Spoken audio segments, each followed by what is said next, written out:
Hi friends, I'm Olga Koelsch and welcome to my studio.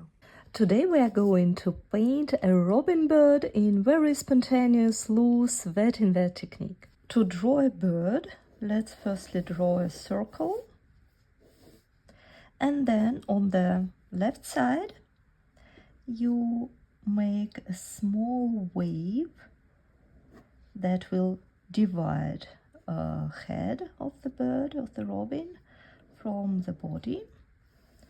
Then you just add a tail and make a small connection between the back and the tail, like this.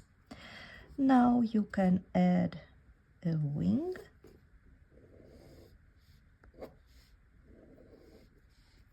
And the most important part would be to draw an eye, to find a right place and right size for the eye. They are mostly round birds, they have mostly round eyes. So just find the right place for that.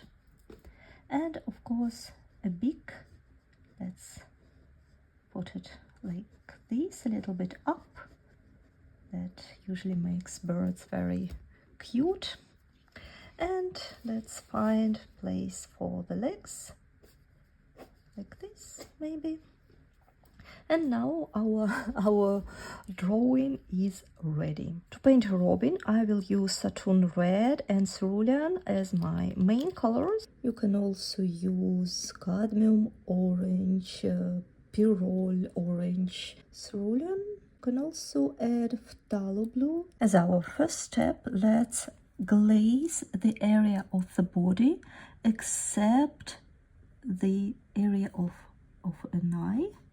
Let's keep it dry. The rest you can glaze with clean water. No need to be very precise. It's nice that it will look spontaneous. You can go outside of the body area. So make nice glaze around. Remove puddles if you have.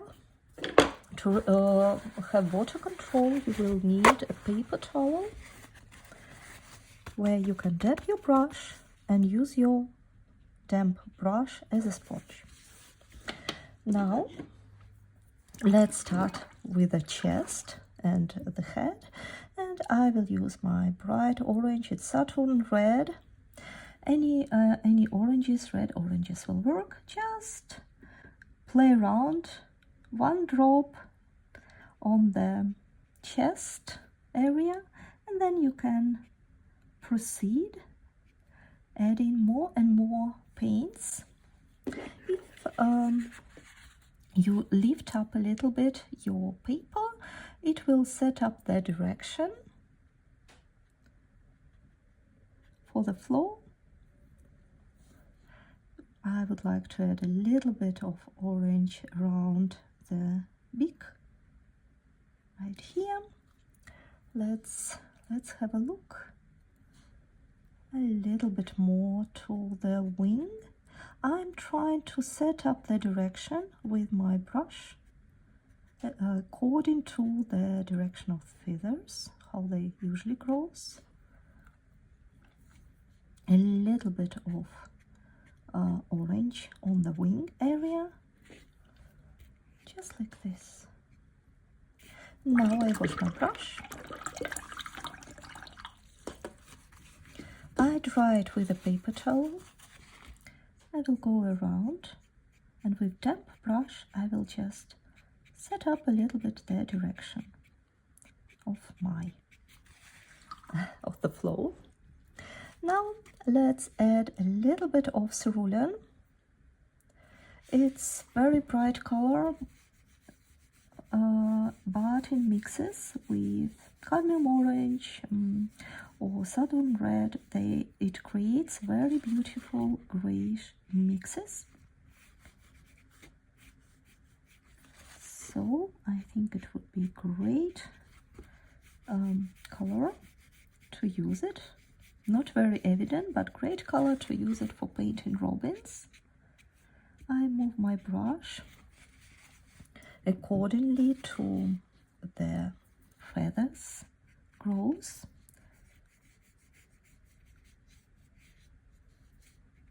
A little bit on the tail, on the wing.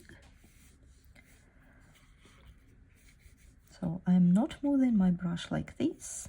When feathers grows like this on the wing, I move my brush in this direction, on the body on this direction, on the tail in the other direction. That will create nice texture. Now let's add a few bolder drops.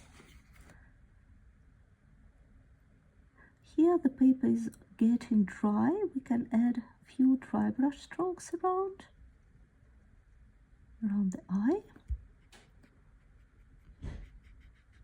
like this. And I would like to add black, neutral black. It great with mixes with cerulean. Firstly, I need to divide the wing from the body. There is a shade under the wing, so I just make bold, big brush strokes under the wing.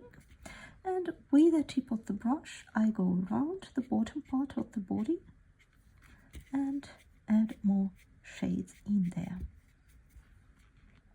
I would like to add a little bit darker brush strokes on the tail. I basically now arrange brush strokes.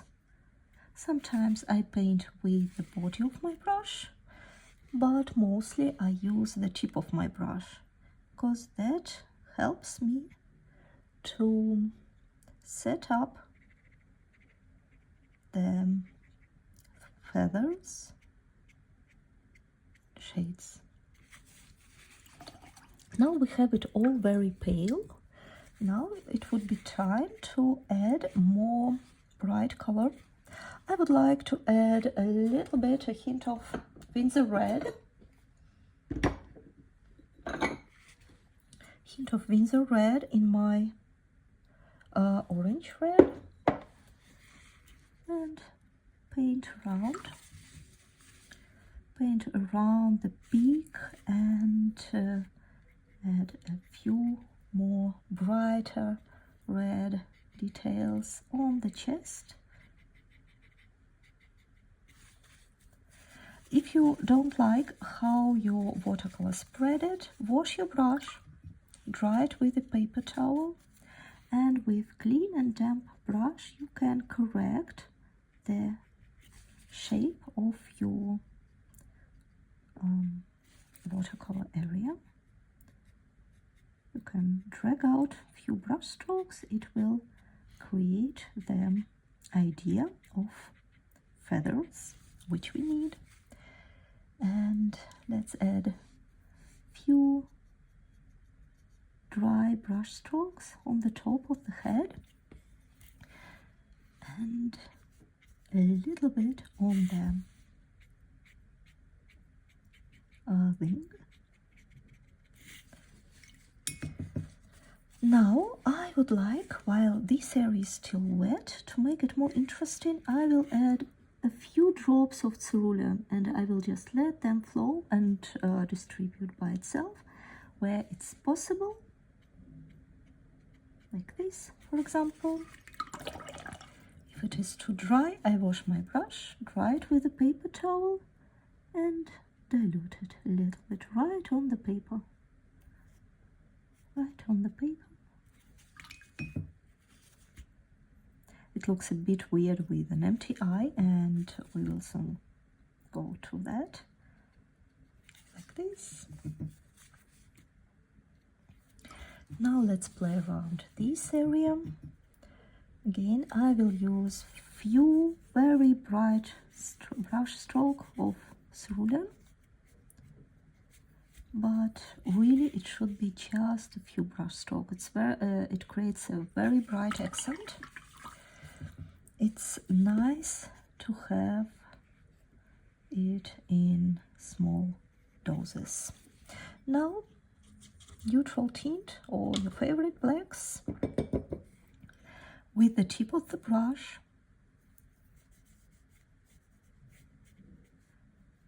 add basically very dry brush strokes. I even remove some water on a paper towel, so my brush will be really, really dry. And when I slide my brush like this, it creates nice texture. We can emphasize a little bit the wing shape. Now let's paint legs. Very quick brush stroke, just one brush stroke. One leg, another leg, maybe one more. Okay, so now let's have a look what else can be done.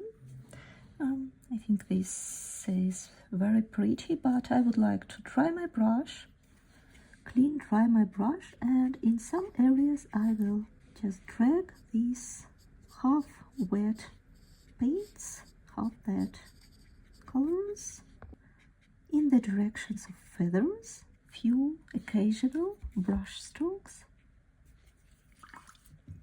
around. You can use all your paints you used before.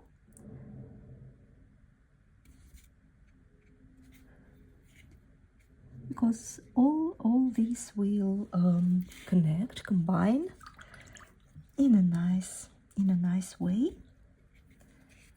I always use my clean and damp brush to bleed the colors. That creates really nice texture around. Now let's add a bit of blacks and let's have a look what can be done, what can be added. Now it's time to paint an eye. I've changed to a smaller brush, neutral tint. Usually birds' eyes, they have very glossy surface which reflects sunshine, and to not forget about it, I suggest you firstly outline these areas to keep them untouched, and then paint carefully around. Usually the eye is mostly rounded like a ball, and something like this. These white spots are very important. And now look how different everything looks once our bird got an eye. Let's now paint the beak. The upper part is on the sunshine, therefore leave some white areas on the upper part and paint a bold brush stroke for the bottom part. And I like to leave it like this, so it will spread by itself. Now I can add just a little bit of bolder color around the eye, just a bit to make it nicer. Now let's set up our robin on something, but as we paint very loose, very spontaneous, I'm not going to paint something recognizable, something special. I just watering the surface, add a little bit of orange, and a few drops of cerulean. You can even make some splashes if you like. Paint with splashes. Actually, it looks nice. I will add a few splashes on the top, like this. Now it's time to add final details. I think I can add a few. It was a little bit too wet here, but that's fine. Just a bit of idea of the legs.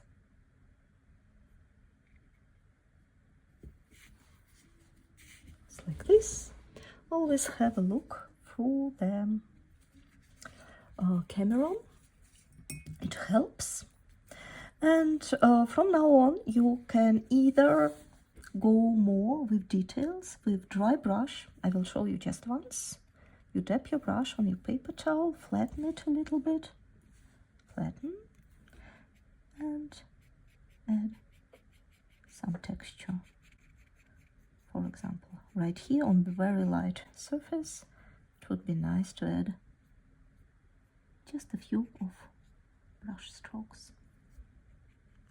And our robin is ready. Thank you so much for painting with me. I hope you enjoyed the process. I hope you painted these cutie robins. I'm looking forward for your feedback and comments of what would you like to paint next. And see you next time. Bye bye.